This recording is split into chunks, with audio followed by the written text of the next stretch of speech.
Buenas tardes otra vez a todas y a todos. Bienvenidos a esta nueva charrada organizada por la Plataforma Aragonesista Progresista, ¿verdad? Bienvenido y un gran agradecimiento a nuestro ponente de hoy, nuestro querido Javier Jiménez Olmos, que además de ser un ponente de una gran valía, ¿verdad?, por su profesionalidad, es amigo y sobre todo es de una gran generosidad con todos nuestros grupos, con los que colabora permanentemente. Nunca dices no, Javier, de verdad, gracias. Bueno, como eres conocido por todas y por todos, voy a hacer un brevísimo resumen de tu currículum por aquello de esto y ya está, ¿no? O sea, sabemos que, vamos, que eres doctor en paz y seguridad internacional, coronel retirado del Ejército del Aire, con una gran experiencia que te ha dado todo tu desarrollo, toda tu labor profesional, teniendo en cuenta que estuviste 6 años en la OTAN, allí viste mucho, aprendiste mucho, ¿verdad? Y tienes eso toda una gran experiencia. Actualmente eres miembro del Seminario para la Investigación para la Paz, donde desarrollas una labor investigadora, ¿verdad? Además tienes una amplia dedicación como profesor, conferenciante, colaborador en distintos medios de comunicación y tienes libros y artículos muchos. Y sobre todo a mí me maravilla que tienes, claro, monografías sobre conflictos internacionales, ¿no? Vamos, tanto necesitamos en este momento con todo esto y para el tema que nos ocupa esta tarde. Como de Irak, Afganistán, Libia, Siria, Malí, República Centroafricana, Sáhara Occidental, en fin, que eres un ponente de lujo, y que dicho esto ya te damos la palabra y nos ilustras, que estaremos a gustísimo. Pues, ¿me escucháis bien? Sí, Vale, pues como estamos en familia, muchas gracias a Julián por esta iniciativa que tiene siempre, a Pilar por la presentación y como la mayoría ya me conocéis, sin más preámbulos, paso para ganar tiempo y que luego tengamos tiempo para debatir. Eh, este tema del militarismo siempre causa problemas. A mí me ha causado problemas. Y quizá aquí alguno de los que me está escuchando recordará que también le causó problemas, porque la gente no entiende bien esto, lo que es, no lo quiere entender. El militarismo es aquella ideología que preconiza que todos los asuntos se resuelven por la vía de la fuerza militar. Es decir, se pasa de lo defensivo puramente, que es legítimo, según la Carta de Naciones Unidas, a lo ofensivo y a lo destructivo. Yo en estos pocos minutos voy a hacer más que nada reflexiones personales. Lo digo muchas veces cuando uno ya lleva tantos años, pues tiene la ventaja de la experiencia adquirida y eso si tienes tiempo, como disponemos ahora los jubilados, pues te permite reflexionar.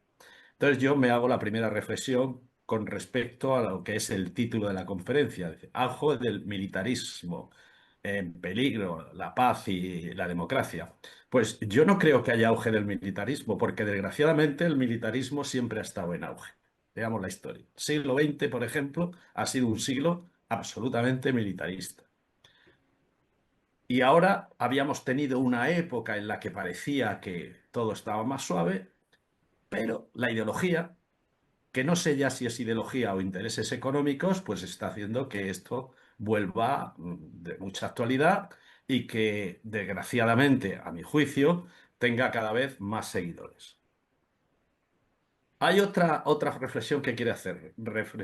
Militarismo lo relacionamos, y bien justamente, con fascismo o totalitarismos. Pues yo mantengo la tesis que desgraciadamente el militarismo también lo tienen las democracias. Veamos el ejemplo de Estados Unidos, del Reino Unido o de Francia, miembros del Consejo de Seguridad. Según la visión para la humanidad, para el desarrollo humano, es un estudio que hicieron en las Naciones Unidas, el país que más en guerras ha estado desde 1945 ha sido el Reino Unido de Gran Bretaña, seguido de Estados Unidos y de Francia. Democracias. Muy democracias para adentro, seguramente. Bueno, no tanto, porque en Estados Unidos hay que discutir si es democracia para adentro, porque tienen una discriminación con algunas personas, no. Pero son demócratas, sin embargo son militaristas. Han utilizado la fuerza militar allá donde han podido, siempre. Eso yo mantengo esa tesis. O sea, que no es patrimonio de las dictaduras y de los regímenes fascistas o nazistas o totalitarios. No, no. Las democracias también son militaristas. Mm, Vamos por París, paseamos por París y los nombres de las calles a quién están dedicadas, por ejemplo, o en el Reino Unido. En fin, es una tesis que luego podemos discutir. ¿Qué pasa? Que seguramente hay ideologías políticas que acrecientan este militarismo. No sé, bueno, sí sé por qué razón, pues en determinados ambientes las doctrinas fascistas pues se toman mucho más en cuenta y se convierten pues en más defensoras de lo que es el militarismo. Quería hacer esas dos reflexiones. Primero que, ahora lo veremos cuando ponga un gráfico de los gastos militares en el mundo, que ha habido épocas donde ha habido tantos gastos como ahora, por ejemplo, durante la Guerra Fría. Ahora ha vuelto a crecer porque tenemos en el mundo, ahora lo veremos también, tres líderes que son militaristas. Tres líderes importantes. Luego tienen sus acólitos, sus acólitos son Trump, Putin y Xi Jinping. No nos olvidemos de China, ¿eh? China se está armando enormemente. Y luego tenemos acólitos por el resto del mundo, pues como puede ser Netanyahu, como podía ser antes Bolsonaro, Milei, etcétera, etcétera. Bueno, esas dos reflexiones. El auge del militarismo es exclusivo de este momento histórico. Y segunda reflexión, ¿son solamente los regímenes fascistas militaristas? Lo podemos discutir. La guerra, desgraciadamente, ha sido siempre una constante de la humanidad. La guerra, como decía Orwell, no está para ganarla, sino para perpetuarla, porque es un gran negocio, sobre todo un gran negocio para unos cuantos. La guerra siempre ha sido suficientemente arengada a las masas, que se les enardece con las convenientes a la emotividad de la patria, de Dios, en fin, de todos estos conceptos que no son universales. Yo siempre en mis clases lo discuto y pregunto a la gente, a ver, ¿qué es la patria? ¿Qué es Dios? Con todos los respetos a los patriotas y a los religiosos. Son conceptos que sirven para motivar a la gente, pero detrás de esto están los que piensan en el gran negocio y motivan a los que vamos de víctimas, que a la vez somos verdugos, porque tan víctima es un soldado como verdugo en un momento determinado. Esa es otra reflexión que hago. Parecía que en los últimos años hubo un momento, ahora lo veremos, de inflexión en la que el militarismo había bajado en el mundo. Pero los tiempos recientes empiezan a crearnos enemigos. Yo también defiendo la tesis de que estamos otra vez, como durante la Guerra Fría, en un gran engaño colectivo. Ya sé que defender estas tesis pueden tener mucha discusión. Entonces, pues esas empiezan a vendernos de que hay unos enemigos, entonces, claro, eso hace que nos vayamos armando y armando, que subamos los presupuestos al 5% y si puede ser al 10% más, en fin, todo este tipo de cosas que creo que los que estamos aquí sabemos de sobra y que, bueno, por lo menos yo personalmente no hablo en nombre de nadie, reflexiono sobre todas ellas. Lo digo muchas veces en broma, ¿eh? Aquí, como estamos entre amigos, lo voy a decir. Cuando va siendo uno mayor, independientemente, pues yo a lo mejor tendría que ser más digamos, del sistema. Pero yo soy como esos curas que llegan al final de su edad y dejan de creer en Dios, ¿no? Pues eso me pasa a mí, que ya dudo sistemáticamente de todo. Como estamos entre amigos, pues yo creo que estas reflexiones viene muy bien hacerlas. Porque, que lo digo también siempre, un jubilado somos un arma de destrucción masiva, porque tenemos tiempo para pensar y además tenemos experiencia. Bueno, pues yo por lo menos intento utilizarla. Eh, Temas para debate. ¿Son las sociedades democráticas menos militaristas que las sociedades, que las dictaduras o que los regímenes fascistas, por ejemplo? Bueno, pues podremos debatir. Y luego otra pregunta. ¿Puede ser democrática una sociedad que no respeta los derechos humanos y las leyes internacionales? Pongamos el ejemplo de Israel. Todo el mundo dice, Israel es la única democracia que hay en Oriente Medio. Bueno, pues yo, Javier Jiménez Olmos, lo pone en duda. Lo pongo en duda porque Israel no respeta los derechos humanos, ni las leyes internacionales, ni las leyes de la guerra, no respeta nada, ni las decisiones de Naciones Unidas. ¿Qué democracia es esa? ¿Consiste en ir a votar y elegir? Pues no lo sé. Ese es otro punto de reflexión. Entonces, como esta primera parte filosófica quiero argumentarla con las tesis que yo defiendo, que ya tenemos demasiados armamentos en el mundo, estamos demasiado militarizados, ¿para qué queremos más? Y lo voy a ilustrar un poco con algunos datos, que son las cosas más aburridas, pero no hay más remedio que ponerlos. ¿De acuerdo? Entonces voy a compartir aquí, a ver si soy capaz de hacerlo. Sí, compartir. Y aquí, estos. A ver, aquí si sale esto. Bien. Bueno, lo veis la pantalla, ¿no? Bien, pues veis aquí estos tres personajes que he mencionado antes. A mi juicio, los tres son militaristas. El uno es presidente democrático, elegido democráticamente, perdón, no quiere decir que sea democrático, en la que dicen que es la principal democracia del mundo. Xi Jinping es otro señor de las mismas características, más suave, no es tan histriónico, pero si vemos los datos estadísticos, China se está armando hasta los dientes. Y luego tenemos al señor Putin, que bueno, a todas las luces también no hay nada más que ver. A mí me gusta, por curiosidad morbosa, me gusta ver los desfiles que organiza en la Plaza Roja. Si tenéis, en YouTube se pueden ver. Entonces, esto es un ambiente puramente militarista. Bueno, pues el señor Putin, ni Xi Jinping ni Putin son elegidos. Putin, al parecer, sí es una pseudodemocracia, pero bueno, sean elegidos democráticamente o no, sus comportamientos son autoritarios y militaristas. Y a los datos A ver si esto pasa. Vale. Bueno, aquí no quería dejar de presentar esta diapositiva. Sabéis que hace unos días el señor Trump se reunió con los generales en un sitio que yo conozco en Cuántico, allí en Estados Unidos.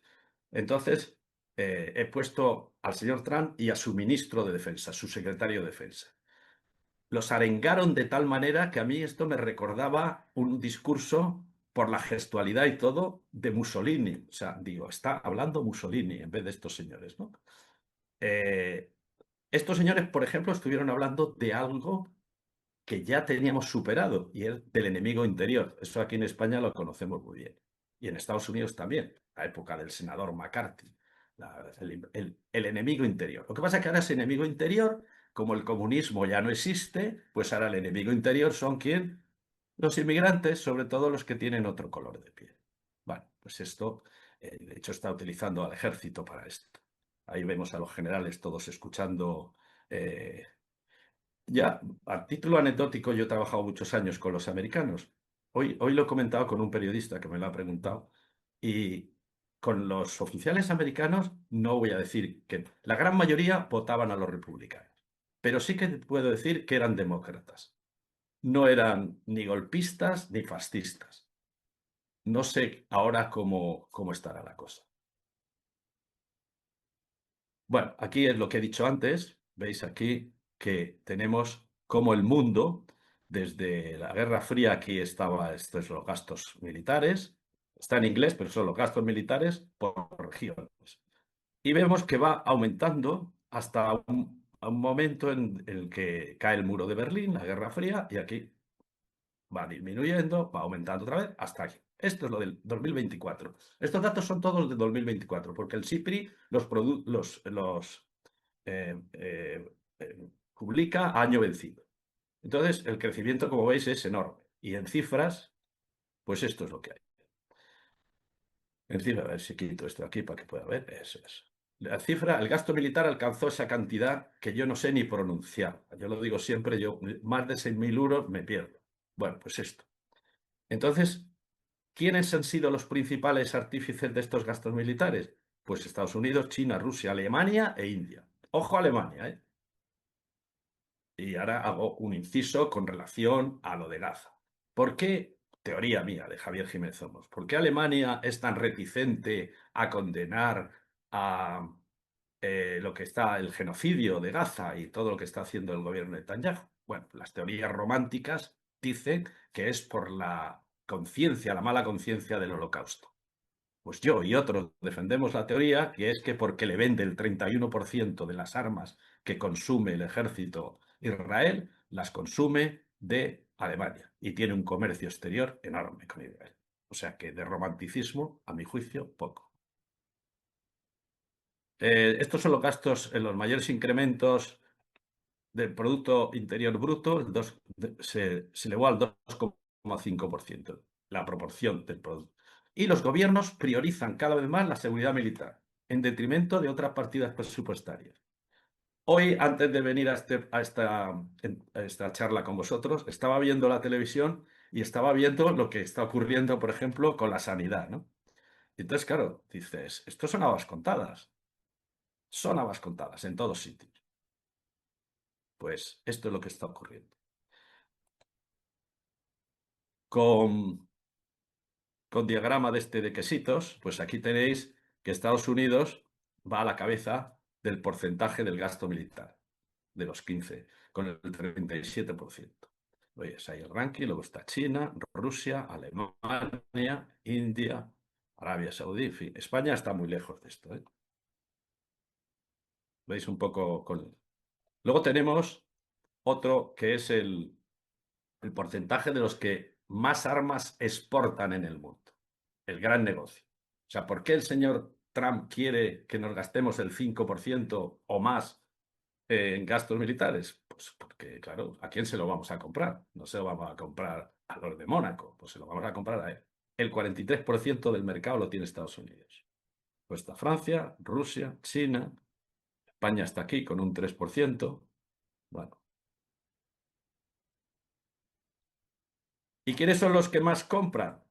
Pues los que más compran son estos. Ucrania está en guerra, India, Qatar, Arabia Saudí, Pakistán, en fin, aquí lo tenéis también, y otros. Pero fijaros, Ucrania, el tremendo y enorme gasto militar que tiene como consecuencia de la guerra. ¿Qué ocurre con la OTAN?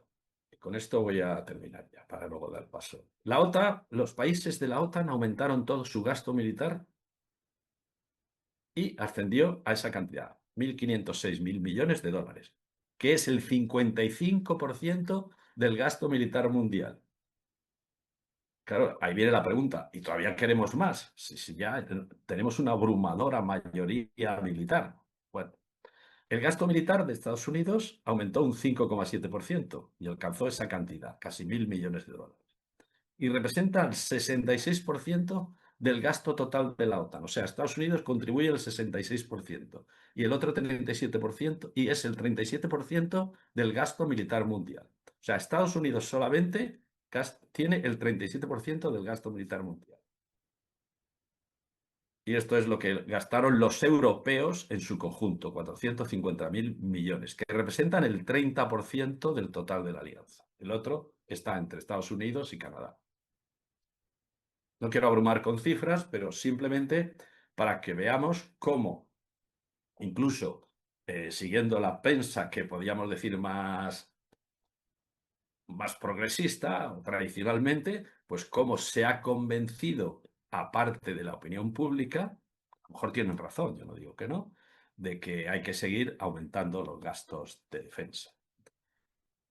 A lo mejor tienen razón. Yo tengo mis dudas porque con lo que tenemos ahora mismo, si se racionalizara, sería más que suficiente. Para empezar, habría que definir quién es el enemigo, porque a lo mejor el enemigo ahora mismo lo tenemos al otro lado del Atlántico. Pero bueno, dicho esto,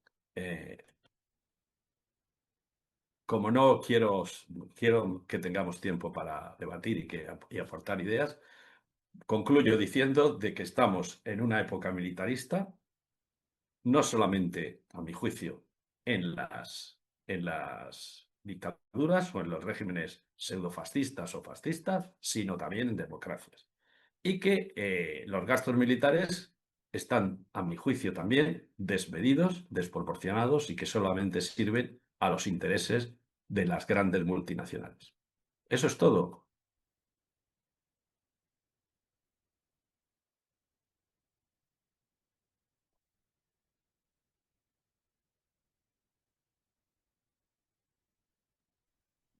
Bueno, pues muchísimas gracias, Javier. Muy, muy, muy interesante todo lo que nos cuentas, ¿verdad? Que, en fin, ya vamos intuyéndolo, ¿verdad? Y sabiéndolo por las cosas que sobre todo tú nos dices. Evidentemente es para echarse a temblar, ¿no? Pero bueno, entonces abrimos el coloquio para las preguntas. Teo, ¿Me oís? Sí. sí, Vale.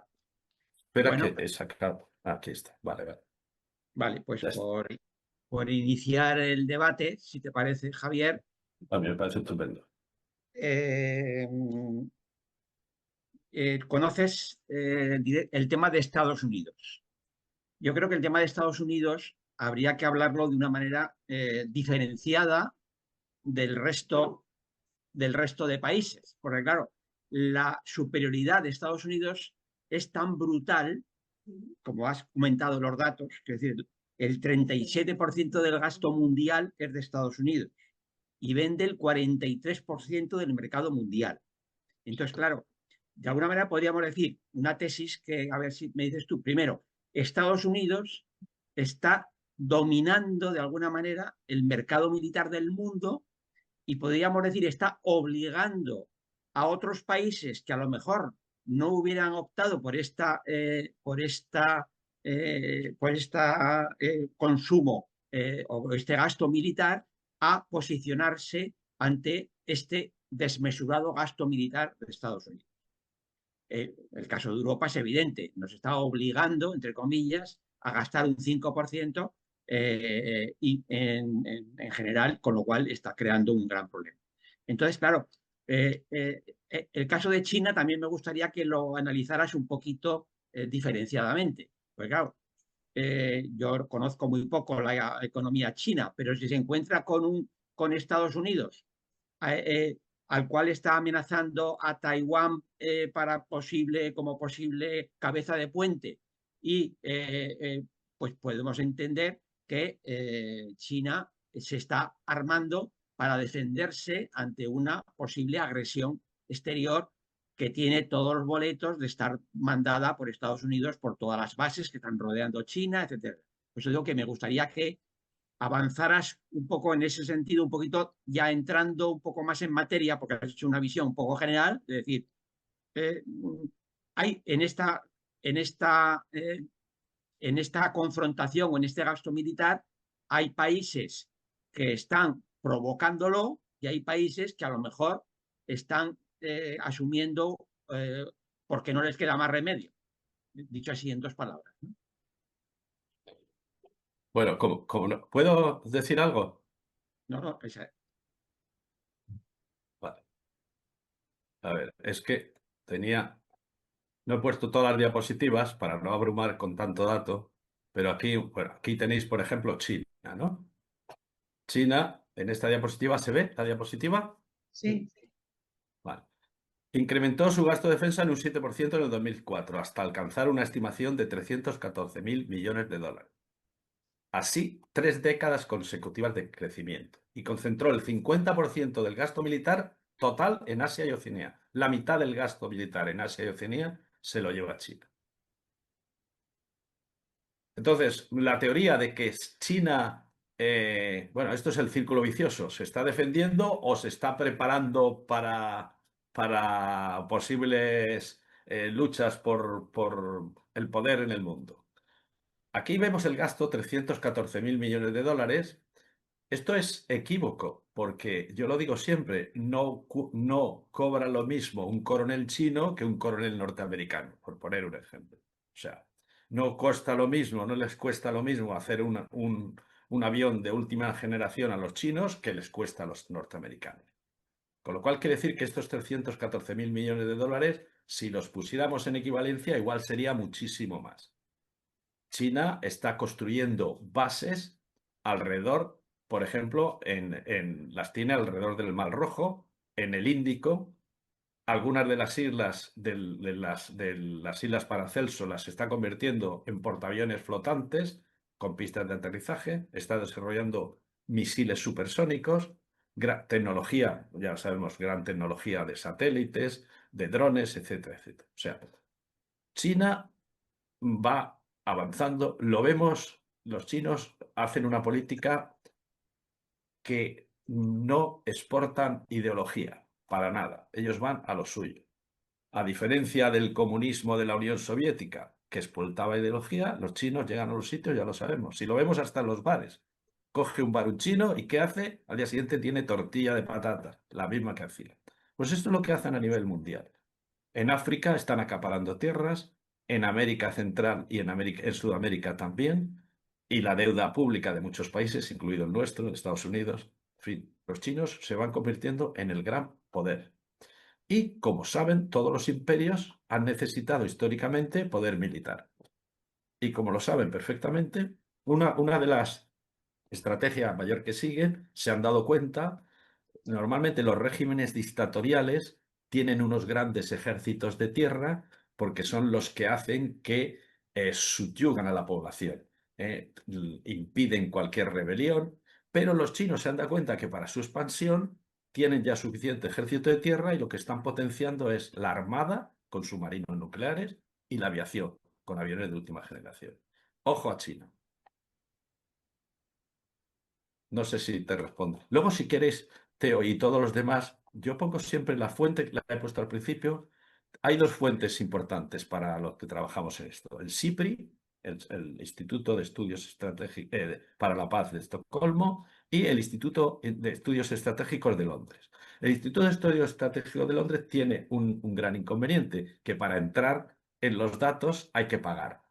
Pero bueno, hace resúmenes. El SIPRI no, el SIPRI en la página web entráis y tenéis montones de datos muy, muy bien elaborados sobre todo este tipo de cosas.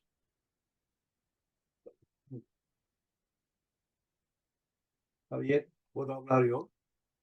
Sí, sí, tú puedes hablar ¿Puedo? siempre. Sí, sí, hombre, sí. Eso es Buenas Pilar, tardes. la que da y Hola, quita Pilar. palabras. Hola. No, por eso digo, no sé a quién dirigir y tal. Bueno, que la verdad, muy interesante siempre, Javier, como te conozco tanto ya y tenemos tanto cariño, pero que los datos son excelentes que das, donde das. Pero yo tengo alguna anécdota que en realidad, más que estudio, solo que dices que el capital quiere fabricar armas y venderlas.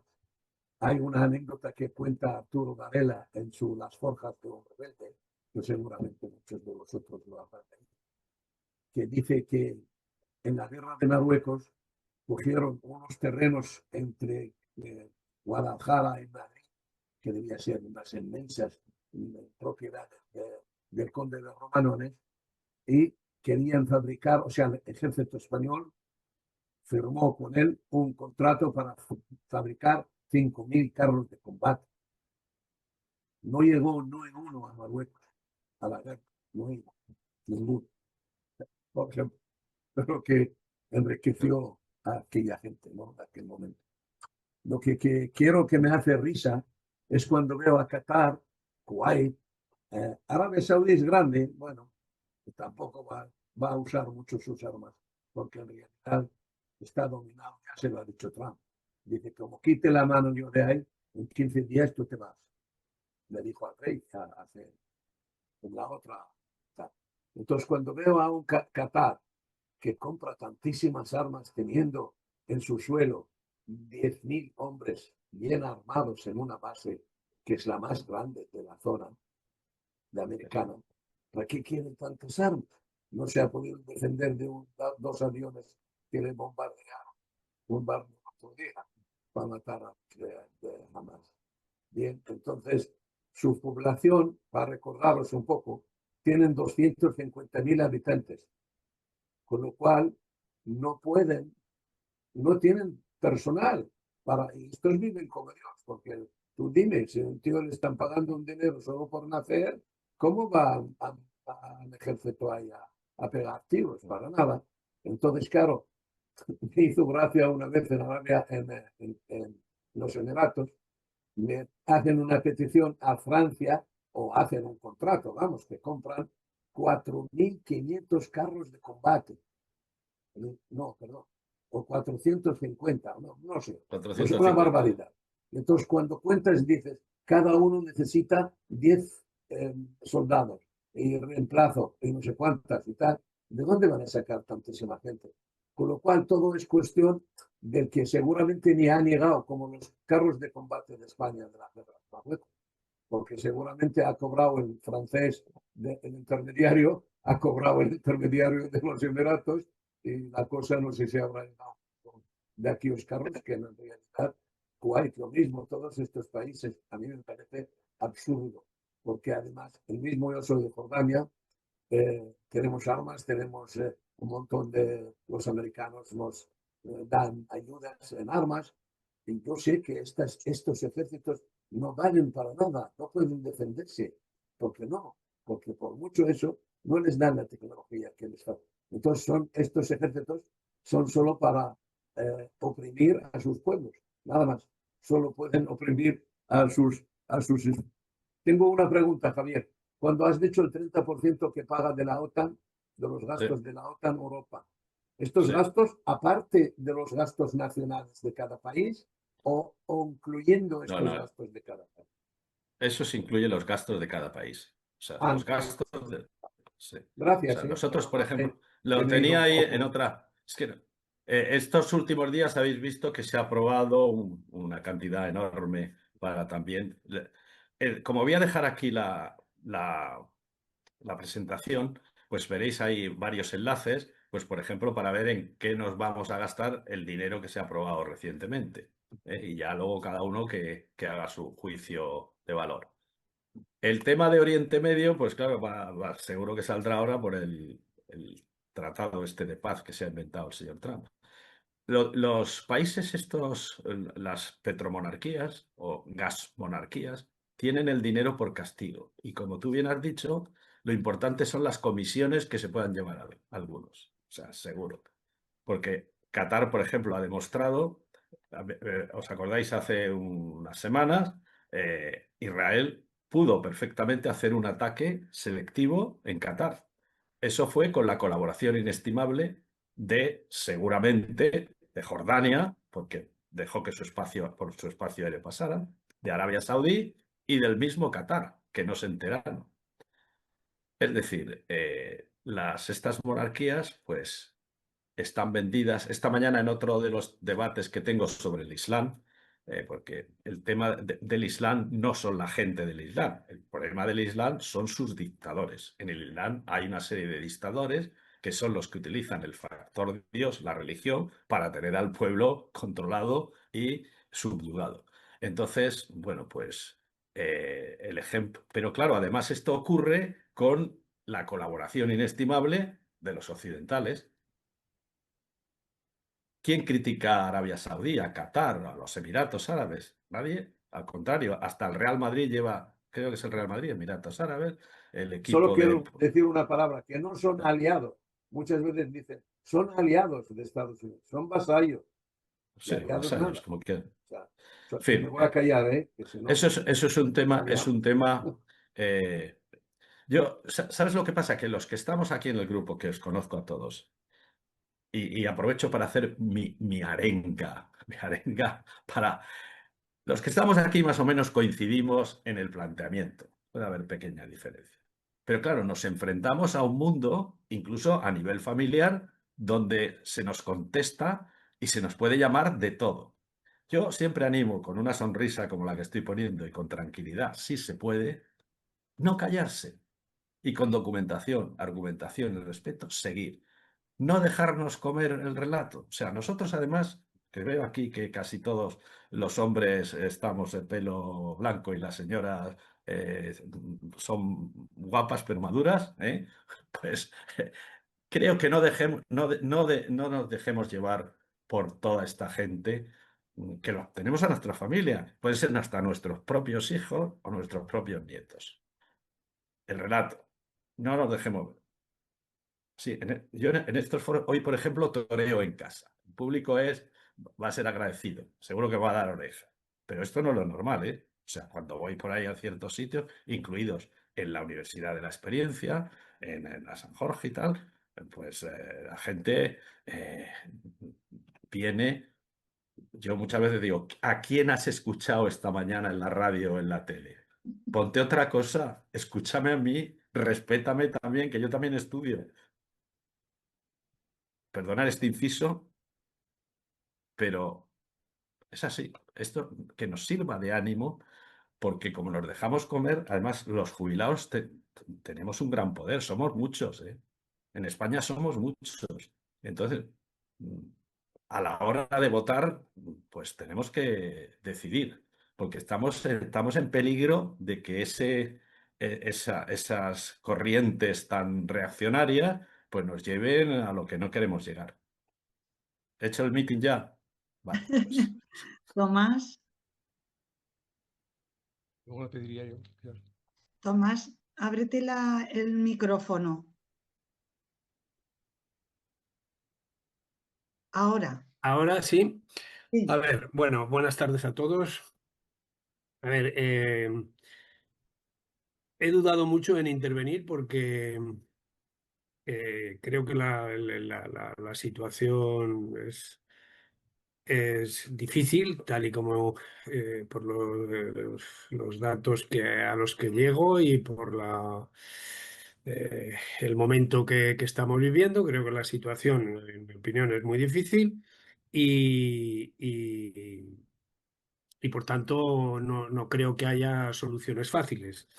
Pero estando de acuerdo, absolutamente de acuerdo con lo que ha dicho Javier, y sobre todo con lo último, que es lo que estaba esperando, que es la actitud. Yo creo que la actitud, bueno, sabéis, posiblemente peco de ingenuidad, de optimismo, pero yo no me doy por derrotado ni por entregado, no. Y entonces yo creo que la actitud tiene que ser una actitud de ánimo, de trabajo, de rebelión, de coraje.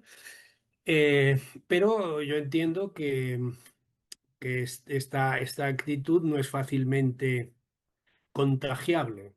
No es fácil contagiar porque también hay datos para el pesimismo o para la falta de optimismo, ¿no? Eh, Hablando de la guerra, claro, la guerra, yo entiendo que la guerra es el objetivo de, uy, perdón, sí, el parar la guerra, el evitar la guerra sería el objetivo de todos. Es decir, el objetivo es la paz, evidentemente. La situación es muy difícil. Entre la situación y el objetivo media un camino. Y ese es el camino que yo no veo, Javier. Y tú que entiendes más del asunto, eres un estudioso, eh, yo te preguntaría, ¿qué datos tienes para no hundirte en el pesimismo? ¿Qué datos podemos tener para pensar que la paz es posible, que una paz es posible? Claro, si pensamos en los clásicos, claro, si nos atenemos a aquello de que si quieres la paz, prepara la guerra, que en parte tiene es un mensaje que no en vano históricamente ha sido bien aceptado, es decir, que puede tener parte de razón, a ver si me explico. Eh, Porque claro, si no estás preparado para una guerra defensiva, se te pueden comer por todos sitios. Por tanto, en parte, si quieres la paz, prepara la guerra, es decir, si quieres la paz, prepara la defensa, porque si no se te comen, pues ahí hay una parte de razón. Pero claro, evidentemente, si yo siempre he sido partidario de, ya en latín, si vis pacem para para pacem, es verlo. decir, si quieres la paz, prepara la paz. Lo que pasa es que preparar la paz, yo entiendo, estoy apuntando la vía por donde yo vería que hay una salida, ¿no? Hacia la paz. Si quieres la paz, prepara la paz. Pero si quieres la paz, no te puedes quedar de brazos cruzados para que se te come. Yo creo que en esta situación, pues puede estar, por ejemplo, pues Europa, que no tiene una comunidad defensa, pero yo te pregunto, con esto acabo, ¿tú cómo ves ese camino hacia la paz? ¿Cómo lo veis desde el Seminario de la Paz? Yo me considero pacifista en el sentido de que prefiero la paz a la guerra, evidentemente, pero tampoco quiero ser ingenuo, ¿eh? Ahí lo dejo. Vale, bueno, esto es para una tesis doctoral. Si me permitís, voy a ser un poco filosófico. Para empezar, te preguntaría, Tomás, ¿qué es la paz? Bueno, la paz se podría decir la ausencia de guerra, pero no sé si con eso es Eso es, suficiente. eso, perdona, eso según Galton y según los estudiosos es la Sí, paz negativa. Es lo que van a tener ahora si se llega al acuerdo de paz claro, en claro, claro. Palestina. Paz negativa, ausencia de guerra. Claro. Es el Nosotros, primer eh, paso. en el seminario, y Javier Jiménez Olmos es optimista y cree en la paz positiva. La paz positiva es la paz justa, cuando se respeta no solamente ausencia de guerra, sino dignidad, derechos humanos, Totalmente de libertad, acuerdo. democracia. Entonces, eso es la paz kantiana, ¿no?, a la que tenemos que Exacto. aspirar. Entonces, hablando, ¿soy optimista? Pues si no, no estaría aquí. O sea, si no, no estaría tardes enteras, no solamente con vosotros, con otros, dando estos sermones que parece un jesuita, pero que es que hay que creer en esto, porque si somos los primeros que no lo creemos, estamos perdidos. Entonces, hay que creer en que, y para el sistema, yo lo he pensado mucho, el sistema de la defensa propia, la defensa legítima. Bueno, esto ya se lo estudiaron incluso los padres de la Iglesia. La yihad islámica, la yihad buena, es la defensa la defensa propia, la defensa legítima. Claro, el problema es ¿dónde está el límite? ¿Eh? ¿Cuál es el límite de la defensa? ¿Y de qué nos estamos defendiendo? Yo escribí, está en mi blog, un artículo, ¿quiénes son los enemigos del pueblo? Por ejemplo, tú y yo que estamos jubilados. A mí lo que me preocupa ahora, ya sabéis que he estado enfermo, pues lo que me preocupa es ir a la seguridad social y que me den quimioterapia. Me preocupa mucho más que los tanques rusos. Soy egoísta, soy en ese sentido neoliberal, pienso en mí mismo. ¿Eh? ¿Me entiendes lo que digo? Sí, ¿Dónde sí, sí, está? sí. ¿Cuál es la seguridad? ¿Cuál es la seguridad? Porque claro, todas estas cosas hay que reflexionarlas. Entonces hay que encontrar unos equilibrios. Yo comprendo que sí, que hay que tener un sistema de seguridad y que hay que procurar, bueno, pues tener una disuasión un poco creíble, pero ¿hasta qué punto? Que es lo que íbamos antes. No tenemos suficiente. A lo mejor lo que habrá que hacer es racionalizarlo y emplear... si lo extendiéramos al mundo, cuando hablamos de África, por ejemplo, de todas estas personas que nos vienen buscando una vida mejor, legítimamente, entonces vemos lo que sí, lo que hay en África ahora mismo. Vamos a poner, por ejemplo, Níger, ¿no? Níger, lo pongo siempre de ejemplo porque es uno de los países más pobres del mundo. ¿Qué hay en Níger? Hay uranio. ¿Quién explota ese uranio? Principalmente Francia. La democrática y republicana Francia explota a Níger, históricamente. Entonces, claro, lo que hay que empezar es a decir, claro, cuando dices todas este tipo de cosas, es como cuando hablas del caso de Palestina, ¿no? A mí ya me cuesta muchas veces, pues que te lo dicen, ¿no? Tú eres que estás defendiendo a Hamás. Yo no estoy defendiendo a Hamás. Yo estoy diciendo, si yo ahora mismo estuviera en Palestina, en Gaza, ¿de qué sería? Porque un terrorista, yo comprendo que un terrorista es aquel que mata inocentes. Yo critiqué a Hamás cuando mató a 1000 y pico inocentes. Pero cuando Hamás se defiende en su territorio y ataca tanques israelíes, eso no es terrorismo. Eso es legítima defensa. ¿Entendemos? Ujú. O sea, esto lo digo siempre públicamente. Entonces, estos límites hay que tenerlos bien claros, muy bien claros. Resistencia francesa. Para los nazis eran terroristas, para los demás héroes. Los bombarderos británicos de Berlín, que arrasaron Berlín ya cuando estaba derrotado, para los británicos, héroes. Yo estaba en la escuela de Estado Mayor de la RAF, eran unos héroes. Para otros, pues tenían que incluso haber sido juzgados como criminales de guerra por las masacres que produjeron. Lo que pasa es que solamente se juzga a los vencedores.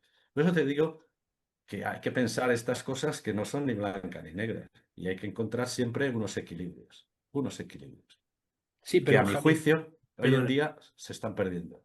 Sí, pero claro, ¿cómo llegamos a ese equilibrio? ¿Cuál es la vía, el camino para llegar a ese equilibrio? Un gobierno, porque la ONU, por ejemplo, un gobierno, porque aquí o la paz es pactada o no hay paz.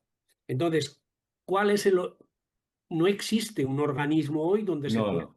hablar y se Ya. pueda pactar? Entonces, el primer paso sería ese, crear un organismo internacional admitido por todos donde se pudiera tratar esto. Digo yo, no sé, no sé. La ONU, que nació como buena intención, pues ahora mismo está totalmente desarmada. O sea, el Consejo de Seguridad inoperativo, lo que decide la Asamblea General es simplemente recomendaciones y bueno, pues eso es lo que tenemos. Pero vamos, yo siempre lo digo más simple, a lo mejor.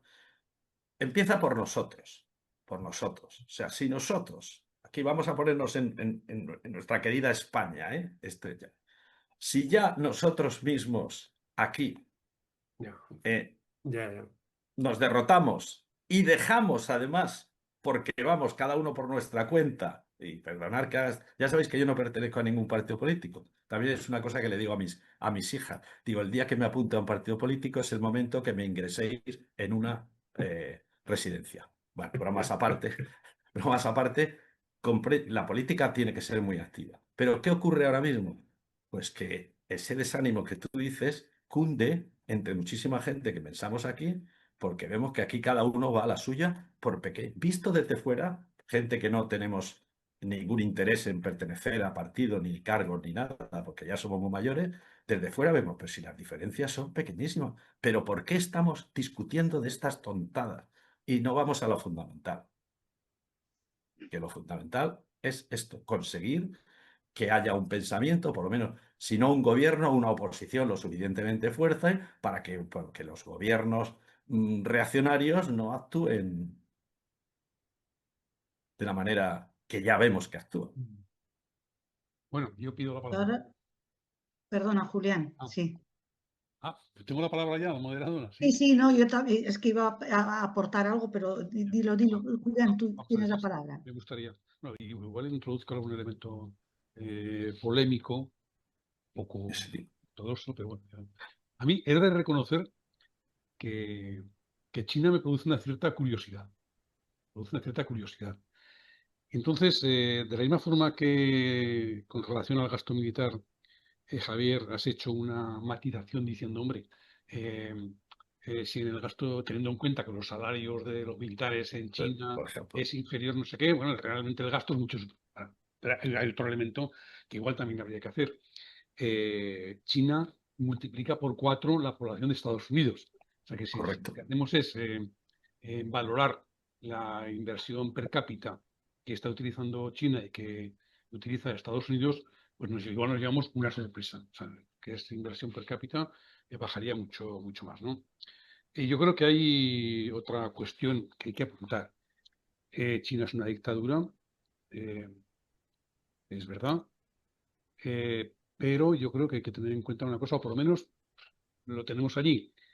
En este siglo y en el siglo pasado, los que han intervenido a sangre y fuego han generado guerras, es decir, han sido agresivos, han derrotado estados, han potenciado eh, conflictos internos. Bueno, los que han hecho auténticas barbaridades han sido Estados Unidos. China, alguna ha hecho, no demasiado, de luego nada que ver con lo que ha estado haciendo Estados Unidos o con la complicidad, por cierto, de la OTAN, ¿no? Y apoyo de la OTAN. Por tanto, yo creo que esas cosas también hay que decirlas. Una pregunta. Eh,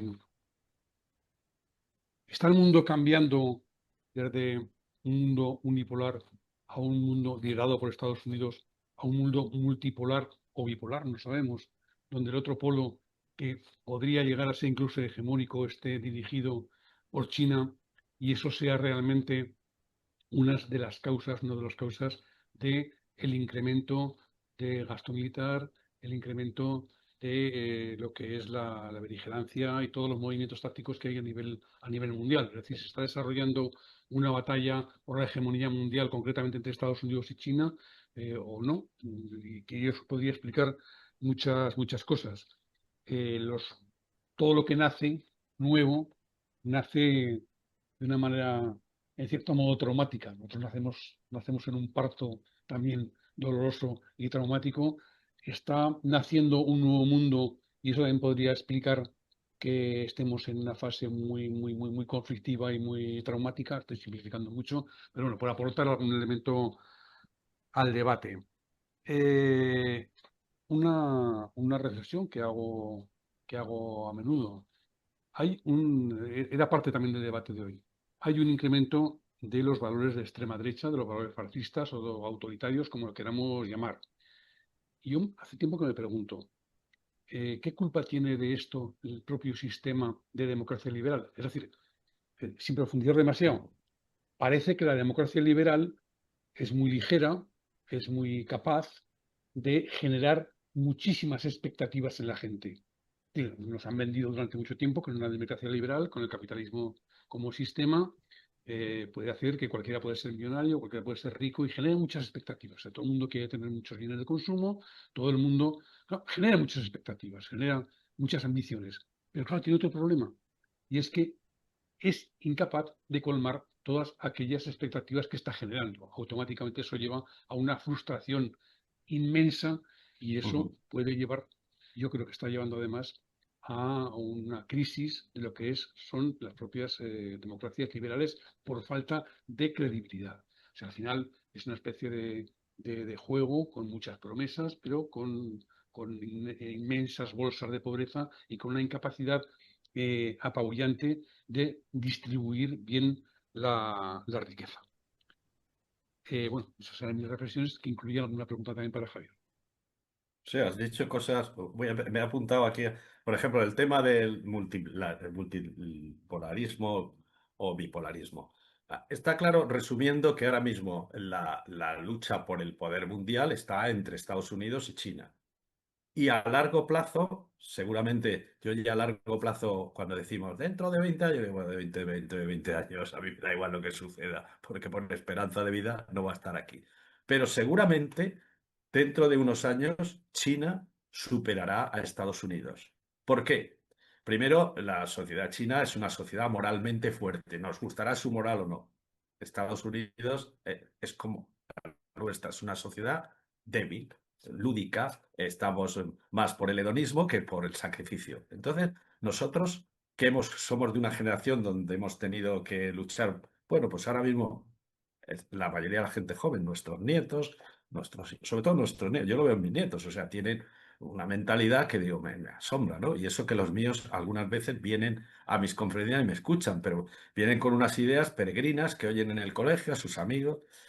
Y eso es difícil de trabajar, muy difícil de trabajar.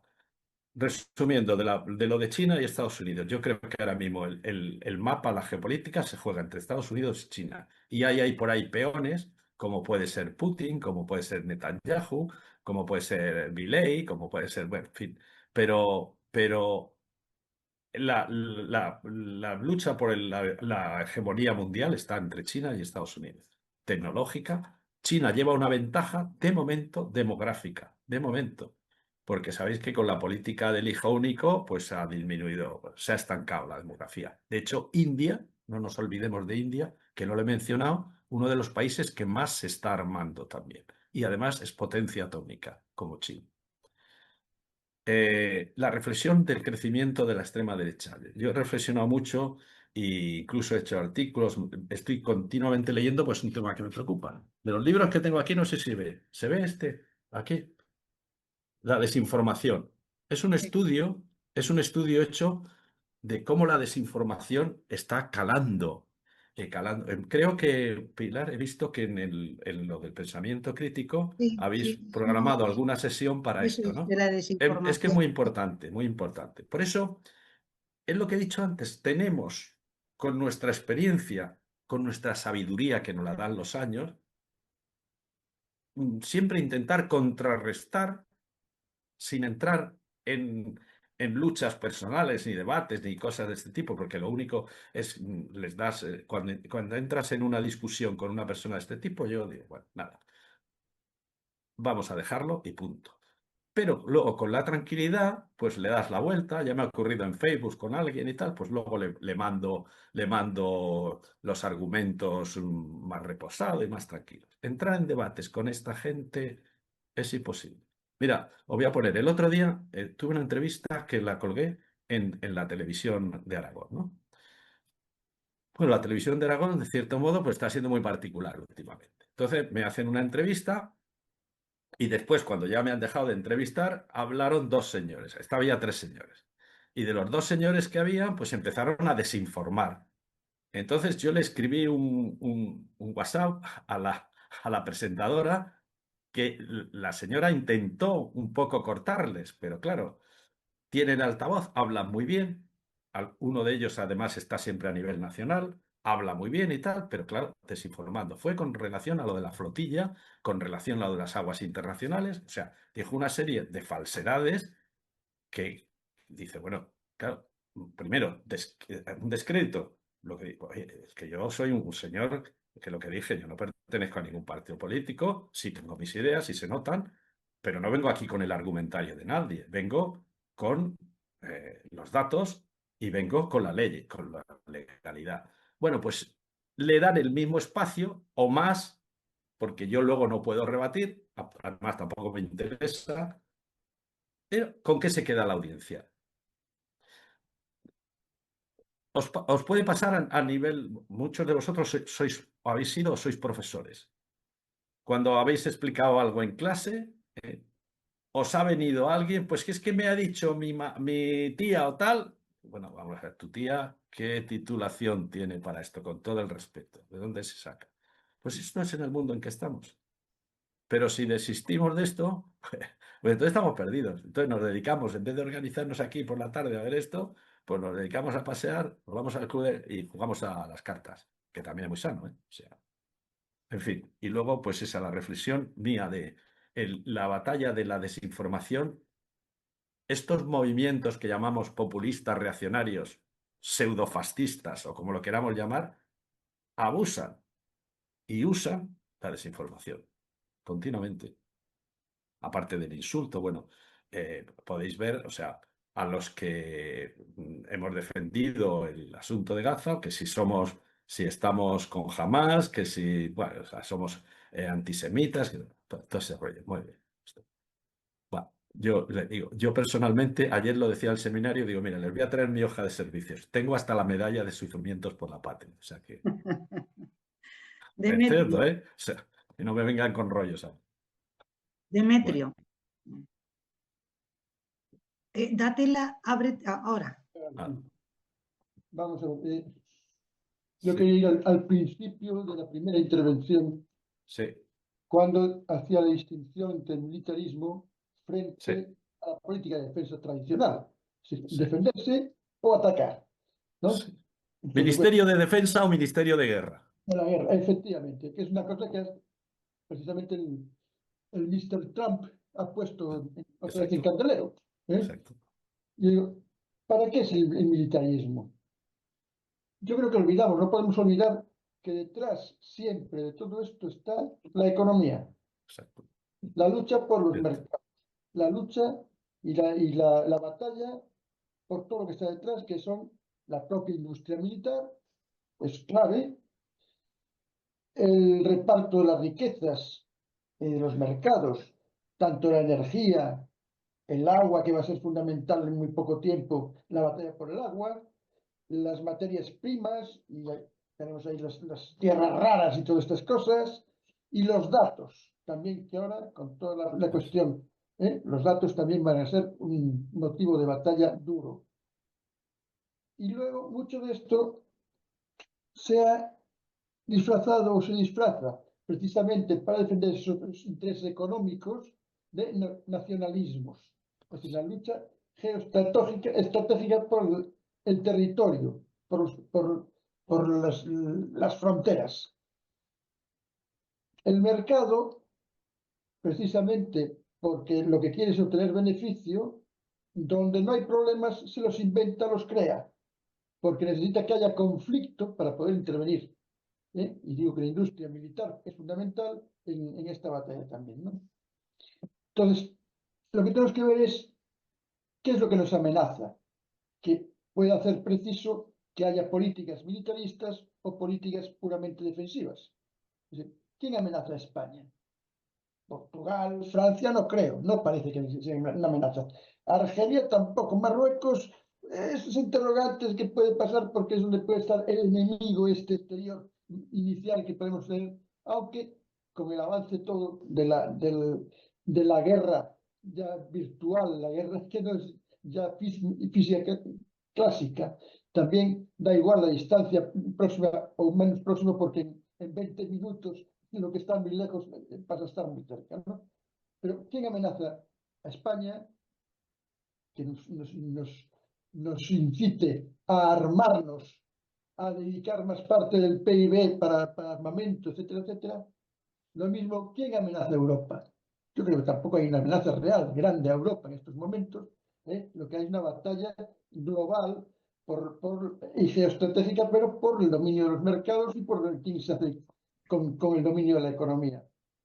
Entonces, yo también me pregunto ¿la alternativa al militarismo es el antimilitarismo o es precisamente la incidencia clave en todos los intereses económicos que hay por detrás y una nueva política mundial, intentar crear nuevas conciencias de batallas sociales, políticas que vayan contra esa política general de que el capitalismo sea quien lleve siempre la voz cantante y quien marque las pautas, ¿no? Y luego está el tema de la OTAN. ¿Qué hacemos con la OTAN? ¿La OTAN es militarista? ¿O la OTAN es como teóricamente era inicialmente un arma o una organización defensiva? Lo dejo ahí, pues son interrogantes que hay ahí, pero creo que tu opinión me parece muy interesante. Espera, que estoy pidiendo un vaso de agua. Mira, pues las preguntas, bueno, comentarios, esto es otra tesis doctoral, ¿eh? O sea, sobre esto, bueno, yo coincido contigo que el militarismo, que se sustenta mucho en estos conceptos de nacionalismo, la patria e incluso Dios y todo esto, pues al final detrás de todo esto está el negocio, el gran negocio.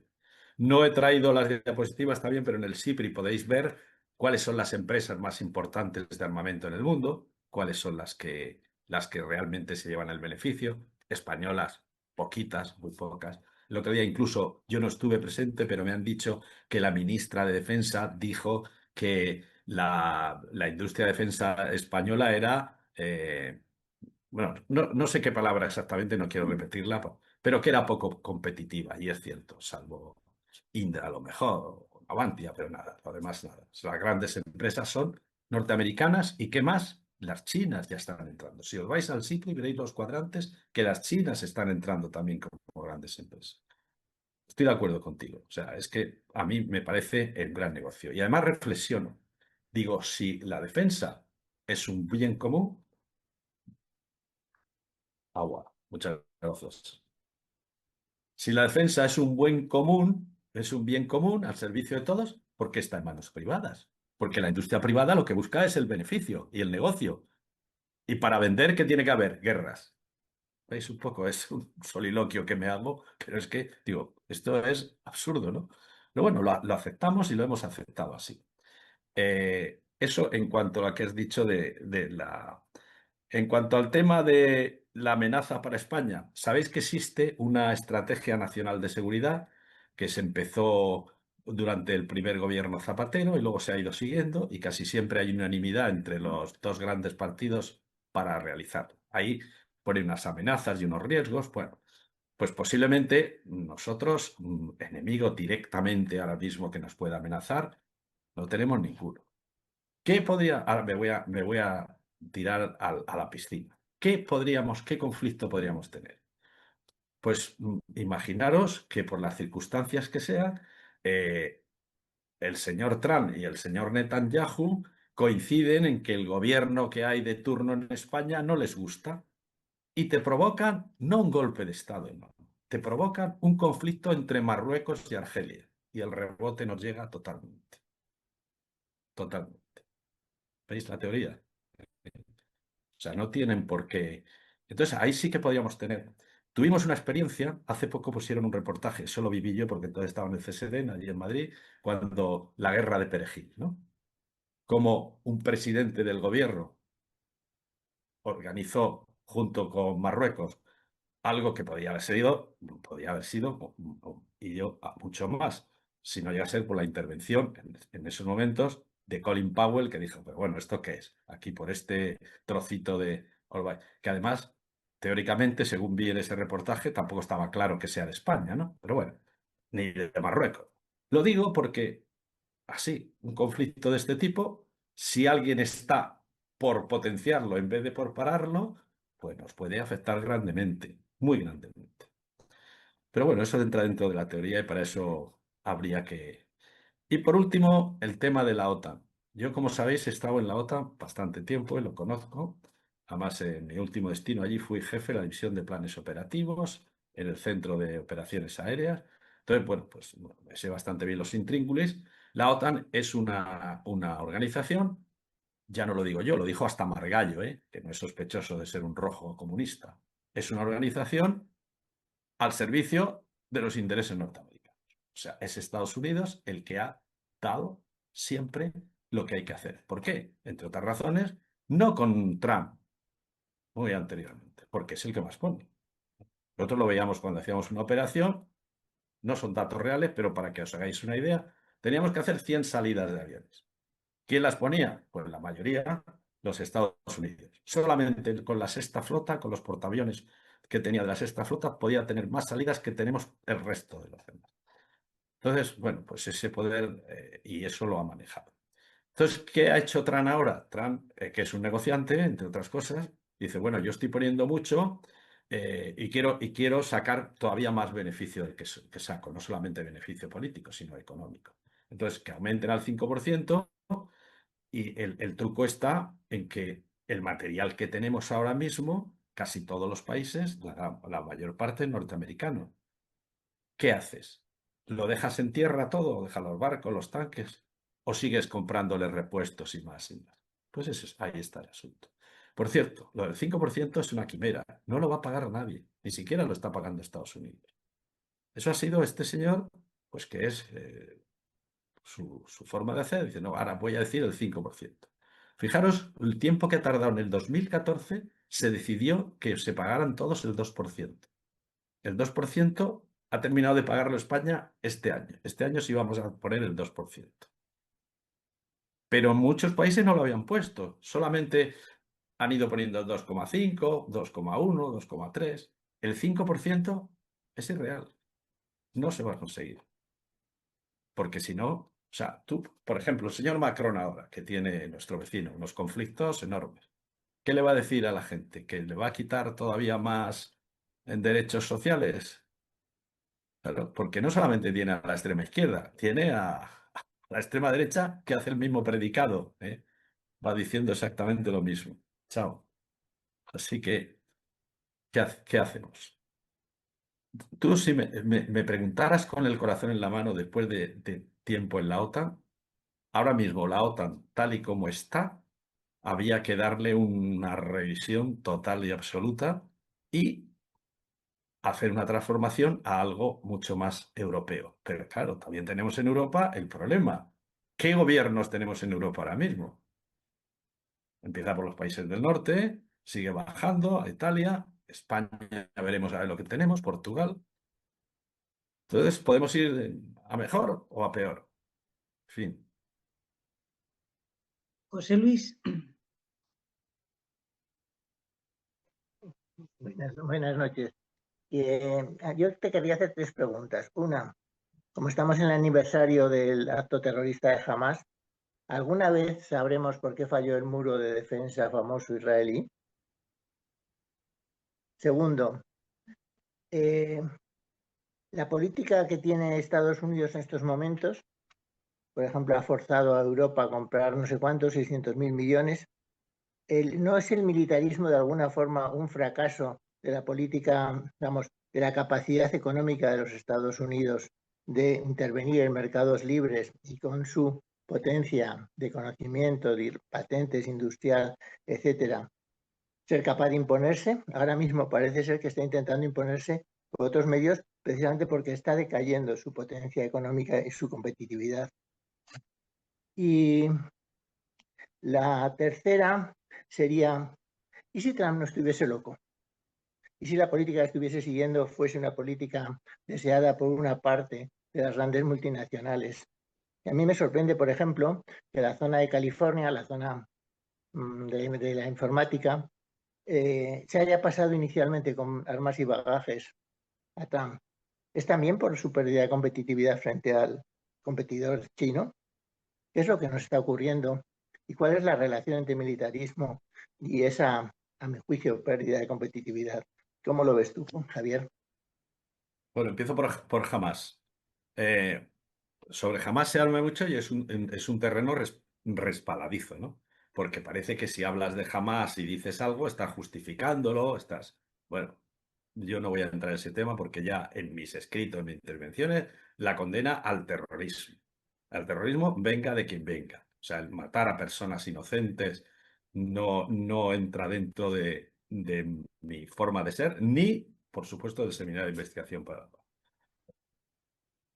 Pero jamás es un grupo, es una organización política que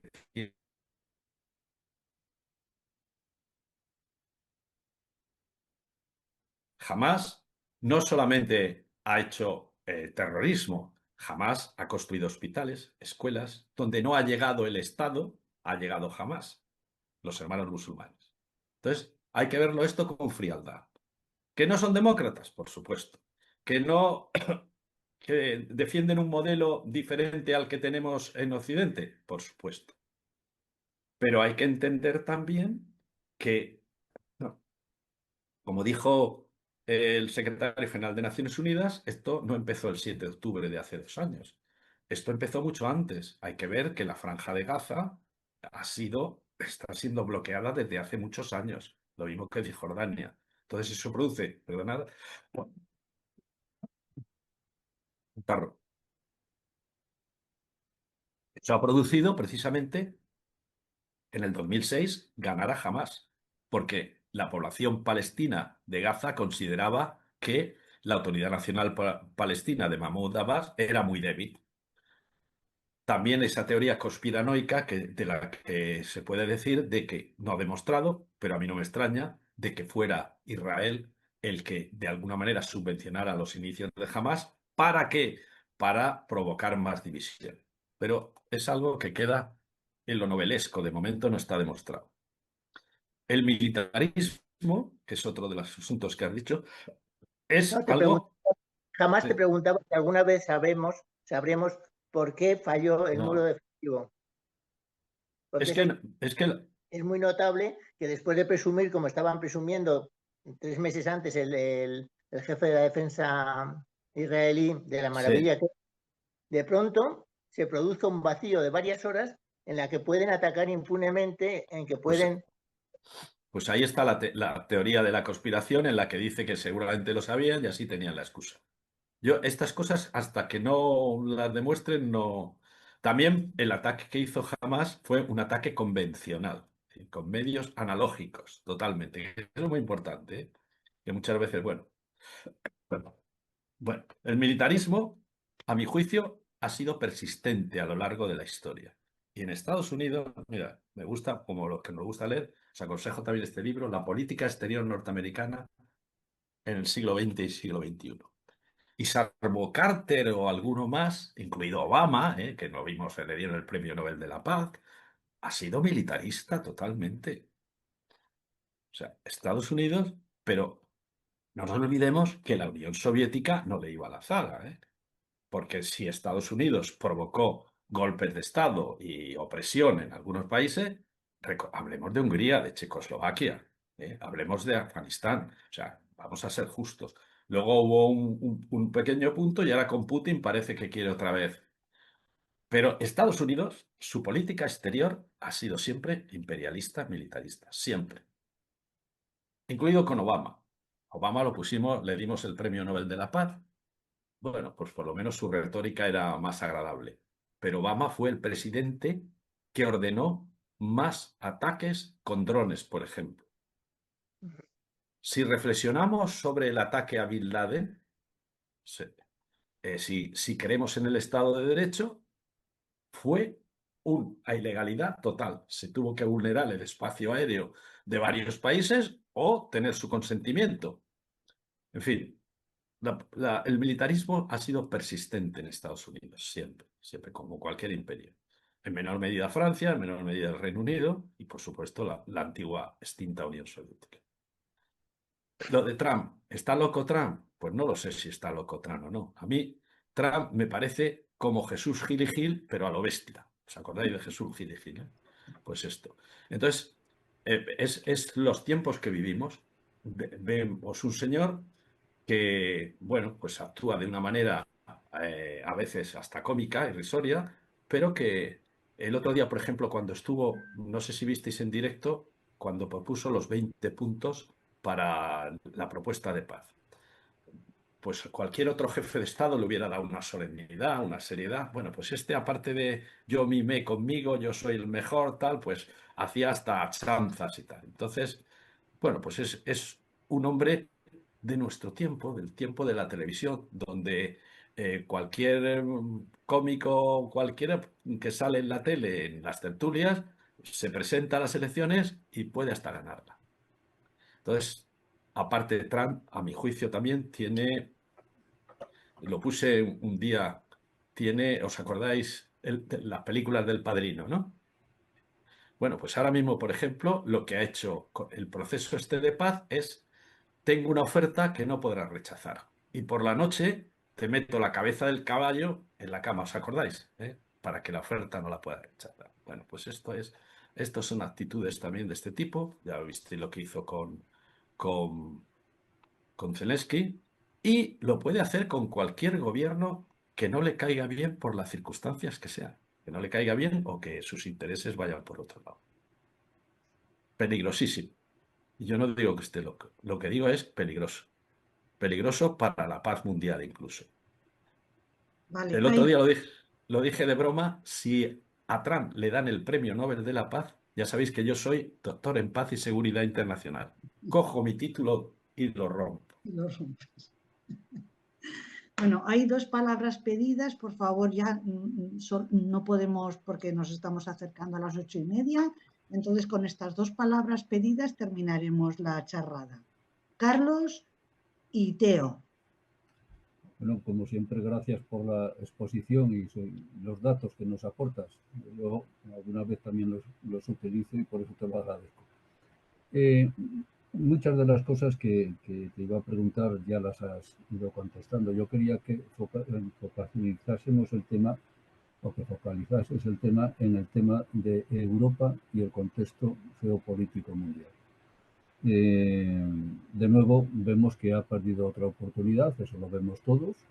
Vemos como desde el punto de vista político, has apuntado tú ya que hay una crisis, es decir, tenemos un gobierno en estos momentos alemán, pro-israelita, que está bueno, pues, dirigiendo el foco de Europa hacia apoyo de Israel.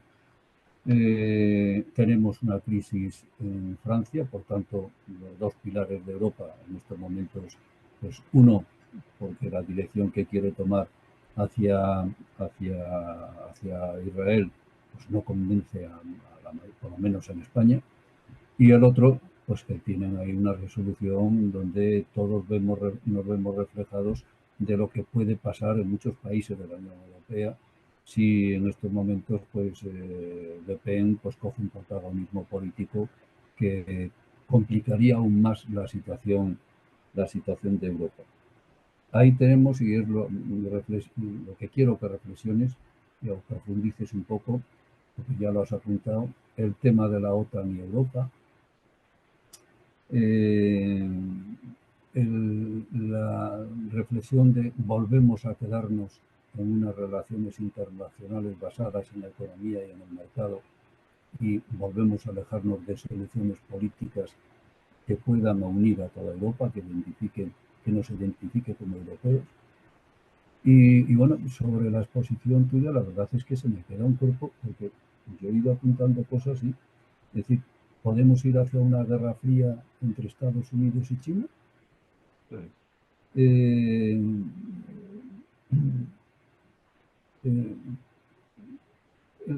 La guerra de Palestina, con la solución que está dando Estados Unidos, no puede generar en el futuro esa inestabilidad política y pueda ser un conflicto, no sé si de guerra abierta, pero un conflicto armado que pueda arrastrar a otras naciones y podamos tener ahí un campo internacional peligroso. Claro, todo esto lo digo porque los líderes que tenemos, los líderes mundiales, como bien has dicho tú, son líderes militaristas, por tanto las soluciones las van a buscar en el ámbito militar, no en el ámbito de generar puentes, de intentar acuerdos, etcétera, etcétera. Son líderes militaristas que están potenciados, como también has apuntado tú, por una industria belicista que le está yendo muy bien. Carlos, por favor, sé más concreto porque es que estamos ya fuera de tiempo, perdona. La pregunta es la reflexión sobre Europa con esos puntos que he apuntado. Bueno, pues la reflexión sobre Europa es compleja y complicada como todo. Yo intento reflexionar sobre Europa y intento ser optimista, porque al final creo que la gente lo que va a querer es bienestar, vivir en paz.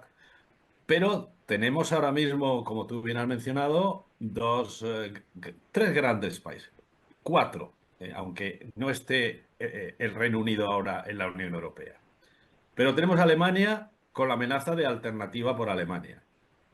Tenemos a la señora Meloni con la amenaza de los partidos fascistas. Hay que vivir en Italia, he vivido 6 años en Italia. Y en Italia, si aquí decimos que hay un franquismo latente, en Italia hay un fascismo muy latente, sobre todo en determinadas regiones. Francia lo estamos viendo ahora mismo. Si aquí en España decimos que está todo mal, si miramos un poquito a Francia, pues podemos hasta darnos por contentos. Así que horizonte a corto plazo un poquito oscuro. Pero yo sigo teniendo confianza que al final reflexionemos y veamos entre ciertas actitudes que no puede ser admisible. O sea, que no cometamos el error, y lo enlazo con otra pregunta que se ha hecho anteriormente, me parece que fue Julián, del periodo entre guerras. Por ejemplo, los libros de Julián Casanova, el historiador, habla mucho de cómo los partidos políticos de derechas, incluso partidos católicos, se dejaron, si no seducir, abrumar por los partidos fascistas y neonazis. Aquí estamos en un proceso similar. Yo tengo la esperanza de que al final la gente se dé cuenta de lo que son, de lo que nos puede venir con este tipo de ideologías y que lo reflejen las urnas. Ojalá así sea. Porque si no, el futuro de Europa está complicado, muy complicado. Si la Europa va por los caminos de Orbán, de los hermanos Kaczynski, de Alternativa por Alemania, de los partidos extremistas en Suecia, en Noruega, en Estonia, Letonia y Lituania, en Dinamarca. Al final va a depender muchísimo, muchísimo de lo que ocurra en todos estos sitios y sobre todo en Francia y Alemania. Y estamos viendo en Francia ahora mismo cómo está la cosa, ¿eh? Carlos, está lloviendo, ¿verdad? ¿Cómo? ¿Está lloviendo? No. ¿No? Estoy oyendo agua por ahí caer. No, nada, era una curiosidad. Es complicado. Mira, todos leemos un montón de analistas y más pesimistas, más. Al final va a depender muchísimo de nosotros y sobre todo, insisto, que los jubilados somos muchos, muchísimos, que tenemos ya casi mayoría absoluta. No desistamos. Teo. Una pregunta muy concreta. Has acabado tu explicación con unas palabras que has dicho: democracia y paz amenazadas. Sí. Lo cual es una pregunta muy alarmante. ¿Podemos hablar de democracia en Estados Unidos con lo que está pasando? ¿Qué influencia está teniendo en Europa lo que está pasando en Estados Unidos. Como vemos, gana en Chequia, como dicen, una persona trumpista. Es decir, que realmente lo que está ocurriendo en Estados Unidos está de alguna manera expandiéndose, por lo menos hacia Europa.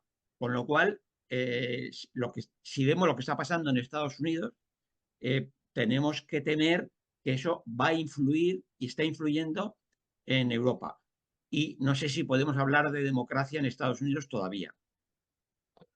Bueno, pues ya incluso si seguís alguna prensa norteamericana a la que el señor Trump condena, pues como el Washington Post, por ejemplo, pues son muy críticos con que Estados Unidos está perdiendo valores democráticos con este señor. Y lo que tú dices, desafortunadamente, están envalentonados sus seguidores. Sin ir más lejos, aquí en España, ¿eh? Aquí en España tenemos varios seguidores muy envalentonados y envalentonadas, y todo el mundo me entiende, ¿verdad? Entonces, bueno, pues eso es lo que tenemos, eso es lo que tenemos. Y vuelvo a decir, ese es el camino, o sea, yo intento hacer reflexionar a los que estamos en estos grupos, ya reflexionamos y estamos convencidos, pero tenemos que intentar, por lo menos, hacer reflexionar. Yo voy a terminar con dos cosas, si me permites, Pilar. Una. Segundo. Primera. La primera es, sabéis que doy muchas clases y tal. Entonces, me gustó, hace poco en Alcañiz, me vino un señor que me discutía bastantes cosas y tal. Era más bien muy conservador. Pero me gustó porque al final del tiempo dijo, no estoy en acuerdo con algunas de las cosas que dice, pero me ha hecho reflexionar. Bueno, pues ya simplemente pongámonos esa meta. Vamos a hacer reflexionar. Intentémoslo. Y la segunda cosa es un ofrecimiento. Yo, como trabajo continuamente en esas cosas, pues dispongo de foros, datos y tal. Si alguno en algún momento, a través del pensamiento crítico, a través de Pilar o Julián y tal, queréis, oye, ¿tendrías datos o alguna cosa sobre esto? Pues me lo pedís y yo gustosamente, si dispongo de ellos, os lo paso. Esas dos cosas. Y agradecido por este debate siempre tan enriquecedor. Bueno, Muchas Javier, gracias. evidentemente agradecidos todos a ti, como siempre, por tu gran generosidad y tu ofrecimiento permanente, ¿eh? Y bueno, pues a todos y a todas nosotras por este nutriente, ¿verdad?, que nos ayuda a mantener. Yo soy optimistamente pesimista, o sea, entonces me ayuda a mantener el mínimo ahí para seguir, ¿verdad? Pues muchas gracias, A Julián, vosotros. muchas gracias a vosotros por organizarlo, a Javier como siempre, y bueno, que tengáis felices fiestas. Gracias.